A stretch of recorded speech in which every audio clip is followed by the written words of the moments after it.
When I was a boy, I had to choose a path, or fate would choose for me.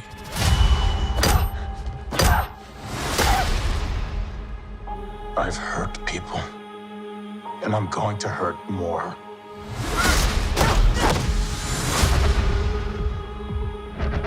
I'm asking forgiveness for what I'm about to do. Savages. Gang wars. This city crumbles.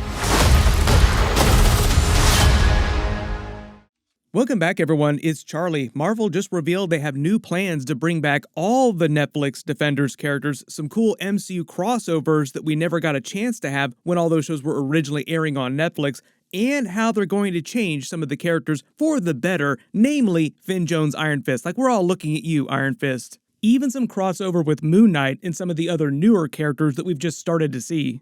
Best example of this was the Daredevil Born Again trailer. I've already done a full video for that, so I'll reference that during this video when it's relevant. But it was a good example of how they're not changing most of the characters, and in fact are now leaning into the Netflix continuity as opposed to pretending like those shows never existed or those characters never existed. Which is great news if you had been hoping Marvel would bring all this stuff back. I know everybody's asking about Agents of S.H.I.E.L.D. now too, like when are they bringing back the Agents of S.H.I.E.L.D. characters? We'll break it all down. If you're brand new to the channel, be sure to subscribe to get all the episodes. We'll start getting more Daredevil Born Again footage later this year too, after Agatha. First big news you probably saw recently is Marvel's new plan for the street-level characters, which include all the Netflix Defenders. Like, usually when we're talking about the Netflix characters, we're talking about everybody that were part of those shows. Technically, Punisher was not in the Defenders show, but he is considered a Netflix Defenders character because when we think of Defenders, you just think of all the Marvel Netflix shows. But Marvel's new plan is bringing back all of those characters, not just some of those characters. Outside of everybody we've seen so far come into new MCU projects like Daredevil and Kingpin, we know Punisher and Bullseye will be back during Daredevil Born Again Season 1. They were prominently featured in the Daredevil Born Again trailer. The footage we have of them is like janky potato quality footage. We'll get a nice shiny HD version later this year. But you can clearly see what's going on with them. Like, Punisher has seen better days. Something really bad happened to him after that 5-year time jump. Bullseye just been chilling out in prison this whole time since the end of Daredevil Season 3 before the snap. There was an earlier plan Marvel had for all of them during Marvel Phase 4 before they had their big crash and burn moment of truth, completely reworking how they make television movies just in general. That's why Deadpool was joking about that in Deadpool and Wolverine, the low point of Marvel. Welcome to the MCU, by the way. You're joining at a bit of a low point. Daredevil Born Again was meant to be one of the first new TV shows that they made as part of that whole new plan for how everything is going to work in a much better way, like their better path forward. This will be relevant for some of the TV shows they release in the next couple of years because some of those shows they made during the old era of Marvel and they've just been chilling out on a shelf, like there's been episodes sitting on a shelf waiting to release them. So that's why some of the shows in the future will seem way more quality than other shows, although I am hopeful for some of the stuff that they're going to be releasing the next couple of years. Really good example of that, X-Men 97 was total fire, and they made that under the old system of Marvel, like before they completely reworked everything. Speaking of which, the head of Marvel TV, Brad Winterbaum, has done a ton of interviews talking about all the different TV shows and the people that they're bringing back, especially the Marvel Netflix Defenders characters. He's also the guy during the Echo show who clarified that all the Netflix stuff was canon to the MCU.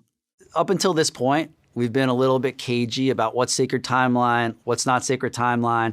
That was born of, frankly, a period at the studio where we were like, we have to stick the landing with Avengers. Sure. You know, it was another part of the company developing the Netflix stuff. We were aware of what they were doing. They were aware of what we were doing. It was a lot. Sure. It was a lot to balance anyway. You know, some time has passed. Now that we see how well integrated the stories are, we would be confident in saying it is part of the sacred time. He was basically saying that they decided, what if we did lean into all the Netflix stuff and did make that canon? Up to a couple of years ago, there were also some weird legal rights issues that they had with Netflix, but that's all done and gone now. They can do whatever they want to with the characters, so it's not an issue anymore, which is why you're hearing about all these new plans to bring everyone back.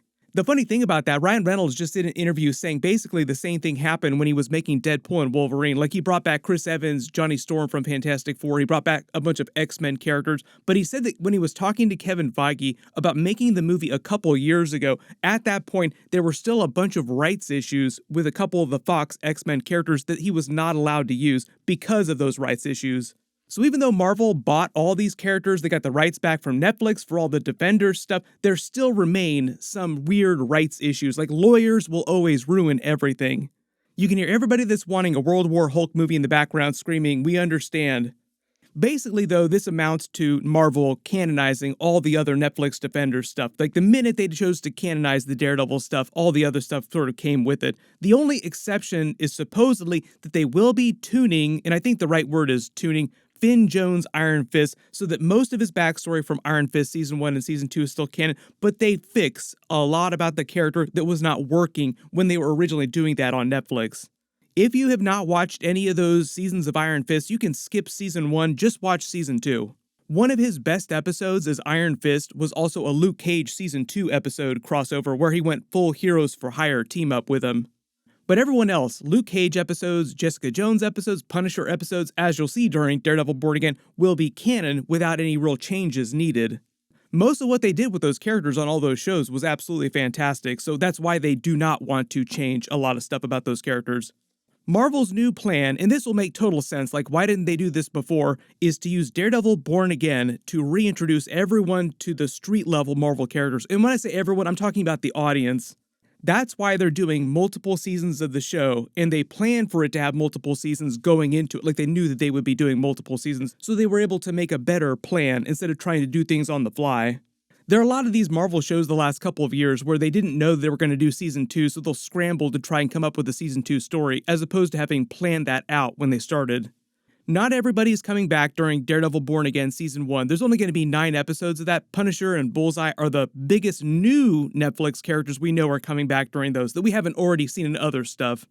Muse from the comics is meant to be the actual main villain of that season, even though Kingpin is typically thought of as Daredevil's biggest villain. Daredevil and Kingpin are sort of forced to have to work together to try and deal with Muse, just because Kingpin becomes mayor of New York City. So that's why you're seeing them have all these conversations in that diner in the Daredevil Born Again trailer. Like, they're trying to come to terms, like, briefly, we're not friends, but we have to work together.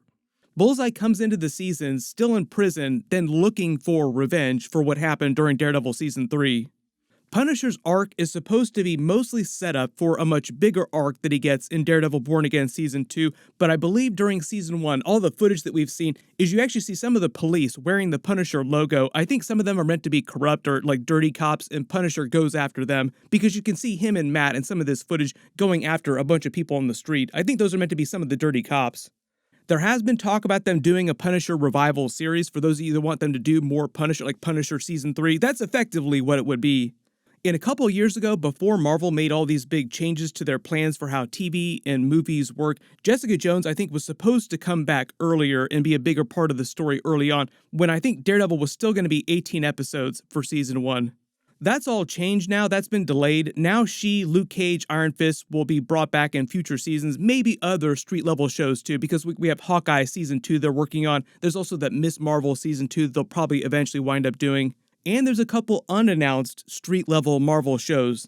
Because one of the other bits of news is that Marvel is also developing a Marvel Knights project, which is probably going to take the place of the Defender-style team-up show, just because it is a street-level project. So it's like they're bringing the Netflix Defenders back, but instead of doing Defenders Season 2, they're calling it Marvel Knights and using that as a path to do something totally different with the characters and bring in other characters that they wouldn't have done in a Defenders series. If you did not read the Marvel Knights era of comics, it was actually a pretty big deal back in the 90s. That's when Joe Quesada, a small group of creators at Marvel, during a real low point at Marvel financially, to make another Deadpool joke. There were a bunch of characters that were just not selling well, so like Joe Quesada and a bunch of people took them and did Marvel Knights, like this self-contained little project where they could do pretty much anything they wanted to with the characters. It wound up being a much darker, grittier, street-level connected group of stories. If you haven't read it, it's fantastic. I would recommend checking it out. People like Daredevil, Black Panther, Moon Knight, Punisher, Black Widow, Dagger, Shang-Chi, Luke Cage, even Doctor Strange. That run only lasted for a little while, but it's the perfect upgrade for what they were trying to do originally with the Netflix Defenders show. street level team up with like a bunch of really crazy characters that the Netflix people did not have access to when Marvel was making those shows. Marvel Knights is like the hardcore upgrade to Defenders. You've been hearing all this talk about them doing more TVMA projects like rated R movies. TVMA is like the TV version of rated R basically. So now that Marvel is planning to use Daredevil as the path to a lot of team-ups and a lot of projects that they didn't originally have plans for, really good example of that is a Daredevil Black Widow crossover. But instead of Natasha, like it was crossing over with Daredevil in the comics, it'll be Yelena Belova Black Widow, just because Natasha is dead in present day in the MCU. R.I.P.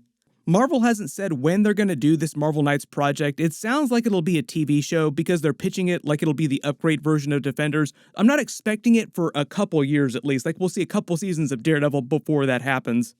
I've done a couple videos in the past about the other Netflix Defenders characters coming back, like Finn Jones has talked at length about doing Heroes for Hire with Luke Cage and bringing back some of those characters. The reintroduction of the character would be something like a Heroes for Hire TV series. I think that would be the most dynamic and the most fun way to reintroduce those characters. And I think I loved working with Mike. I loved the on-screen chemistry between Danny and Luke. I'd love to pick up the mantle again and keep moving this character forward, and make it the best possible Iron Fist that there could be. But it's currently unclear exactly what that project would look like. Like, what exactly are they going to be doing when they come back? We do know there's supposed to be a version of Iron Fist showing up in the MCU later this year in the Black Panther series called Eyes of Wakanda. The reason why everybody thinks this new version of Iron Fist that we're going to see during Eyes of Wakanda is meant to be the ancient version of Iron Fist, like the very first person to wield it, is because there's a time travel element, so to speak, during the series, because it's going to take place over the different ages, so we'll probably just see the older versions of Black Panther during the series. But everyone, let me know in the comments, what do you want the other Netflix Defenders characters to be doing when they come back? Because remember, they have to explain what happened to them during the 5-year time jump. Did they get snapped? Did they not get snapped? Even if we don't see all of them during Daredevil Born Again Season 1 like right away, we will probably get some Easter eggs and references to them during the episode, so I will point those out when we actually do start getting episodes. There's a bunch of big stuff coming up. Click here for that full Daredevil Born Again trailer, and click here for my Thunderbolts trailer video too. Thank you so much for watching, and I'll see you guys in the next one.